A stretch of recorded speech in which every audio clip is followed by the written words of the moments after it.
Ama uko sawa iko yeah. Either is okay. So I'm not moving again. So it doesn't like.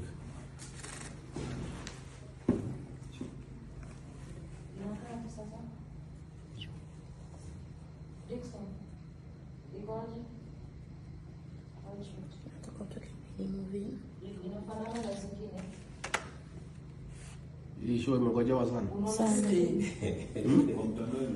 Uko sawa? Kwanza hii side. Inashine wapi? Mkiwa huko si ungeangalia na huko alafu. I also don't want to look like a clown. That's a natural shine. That's a natural shine. Ni ngumu sana kuitoa. Karanja? Yes. Tufanya nini hapa? Tuko hapa kwa mahojiano na aliyekuwa naibu rais Gachagua. Kujua ni yapi ambayo anaendelea nayo. Amedai kwamba anavurugwa, maisha yake yamo hatarini. Wakati mmoja alisema kwamba chochote kimfanyikia Rais William Ruto aulizwe. Kwa hiyo ni baadhi ya mambo ambayo tutakuwa tunajadili hapa kuanzia saa 1 mpaka saa 3 NTV. Kwa hiyo hakikisha kwamba umetazama. Hashtag ambayo tunatumia ni Gachagua on NTV across all our social media platforms. Be sure to send us your questions and we will be asking those questions that you want us to ask the former Deputy President Gachagua. Asante sana.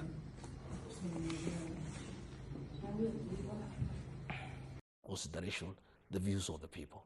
You know, I have seen an advisor in the president's office telling people that their children will not be allowed to go to school unless you register for this program. You know, that is coercion.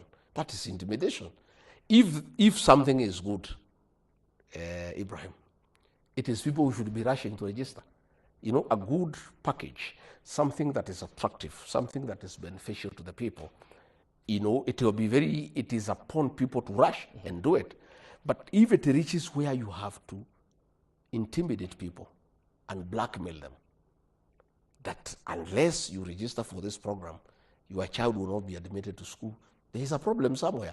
Why are you setting conditions? Mr. Gachagua, what level of responsibility are you taking in this situation that we are in? You're speaking about a government that does not listen. You served in this government for close to 2.5 years.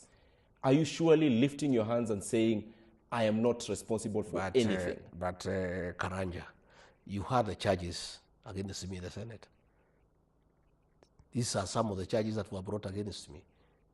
Insubordination, because of saying, no, this is not right. I'm told I'm insubordinating the president. I was accused of not living to the principle of collective responsibility, because in some instances I would say, no, this is wrong. I've listened to the people and this program is anti-people. So you cannot sit here and ask me to take responsibility when you know that some of the charges against me before the National Assembly and the Senate was that I went to the side of the people. I'm a people's person.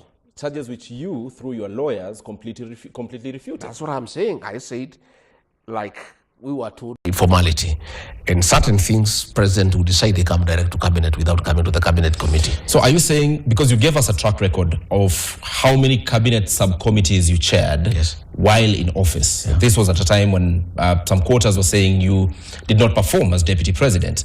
Are you saying that in the many committees you hosted or you chaired of the cabinet, this did not come out? Adani did not come. Did the Social Health Authority come out? Yes, it did. In the subcommittees? Yes, it did. What was your position on it? My position then, as it is today, is one, it was hurried. And there was no sufficient reason to move hastily from NHIF to the new program. And from my own reasoning, when I even looked at the mathematics surrounding that program, is that it would have cost us between 700 to 800 million to upgrade the system that was running the NHIF to make it compliant. Yet we are moving to a new program that is costing 104 billion shillings. And in my view, my very honest view, that's the crux of the matter. That is a rush. That is a focus, the 104 billion. And when you listen, Karanja, me, I'm a people's person. And probably many people thought that I'm a rebel within government. I was not a rebel.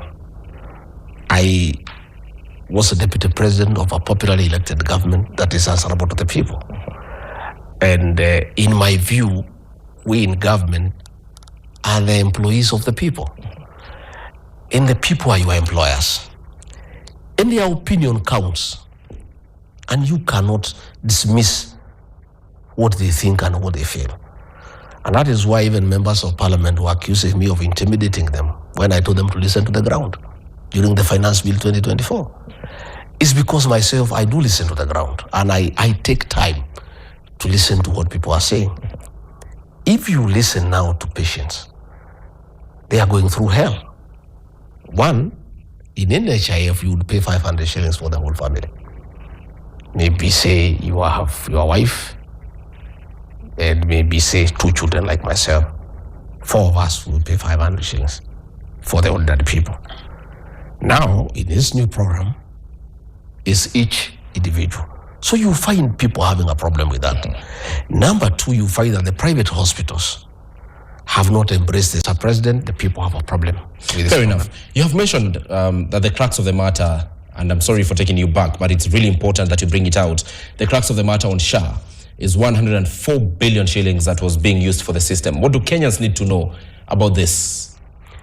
Kenyans need to speak out. You know, they need to speak out about something they know. 104 billion shillings, Karanja. It's not 104 shillings. It's serious money.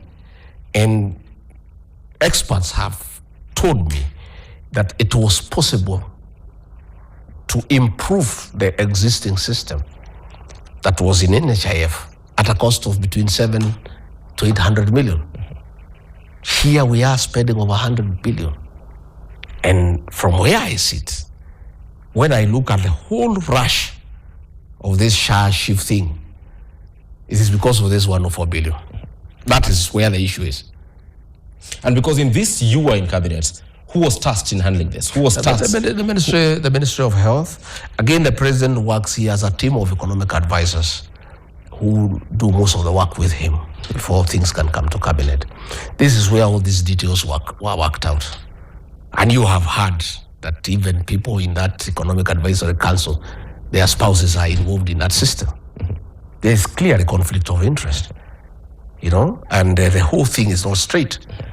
And that is why Kenyans are agitated. Why would you want to spend 104 billion shillings on a system that is not necessary? It was quite okay to improve the existing one, between 7 to 800 million to do the same purpose. So you can see some people somewhere, are conflicted. And that is why, but issues of corruption, issues of theft of public funds, I could not go and defend. And he must forgive me. I asked President William Ruto to forgive me. I'm sorry, my former boss. Adani, I could not help you to defend. SHA, I could not afford. I could not help you to defend. If the deputy you have picked can defend theft and corruption, let him go ahead. Because he is not elected, he is your person. So he's answerable to you. But me, I was elected. I have the mandate of the people. And therefore, I'm answerable to some people. So I could not go and defend something that is anti-people because I'm elected by the people. You know that this is where the difference between me and the current deputy president is. He is an appointee of President William Ruto. He must defend religiously anything the president says and wants because that is his employee. I was not an employee of President William Ruto. I was an employee of the people of Kenya. It was therefore right for me to fail to defend anything that is anti-people. All right. And Kalonzo Musyoka and Eugene Wamalwa are great leaders of this country. And definitely we can work together. Absolutely. And of course, myself and the people of the mountain were very happy with the stand Kalonzo Musyoka took during the impeachment to stand with me. And our people are normally very grateful people. They remember good deeds. And we have listened to what Kalonzo is saying. and we like what he is saying. So there are opportunities that we can always work together. And in fact, there was a cultural meeting between the Gikuyu, the Embu, and the Meru, and the Akamba, trying to coin something that they work together. And I want to encourage, that's a very good discussion, because you know the Akamba people are our cousins. In fact, it's unfortunate we had not been talking earlier, but you know, God's timing is always the best. So, but we have not agreed on any alliance with anybody. What is happening is that leaders who are like January hii, baada ya hii mazungumzo tutatoa mwelekeo. Never again shall we find ourselves in the hole we are in. Gutiri hindi twekora irima rĩrĩa tũrĩ. Nĩtũkwarĩrĩria nĩtũkuma irima, na irima rĩu tũtigacoka rĩngĩ yũraga ĩkagate.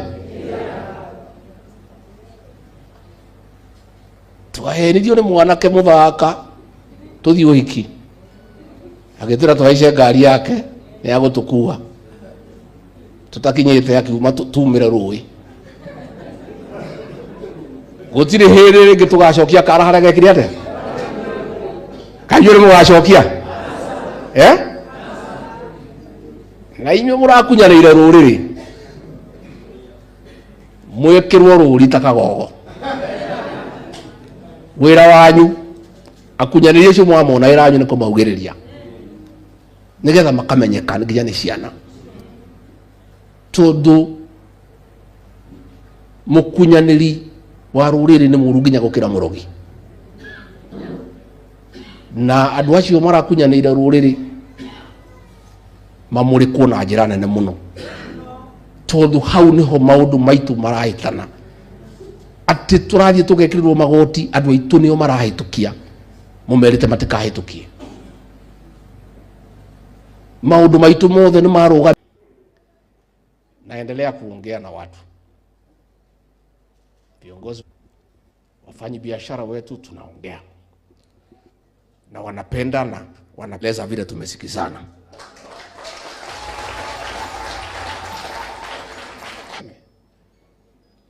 Rais wetu William Ruto, rafiki yangu, alifanya mzuri sana kuleta hii vita na mimi na watu ya mlima, kwa sababu tumemjua.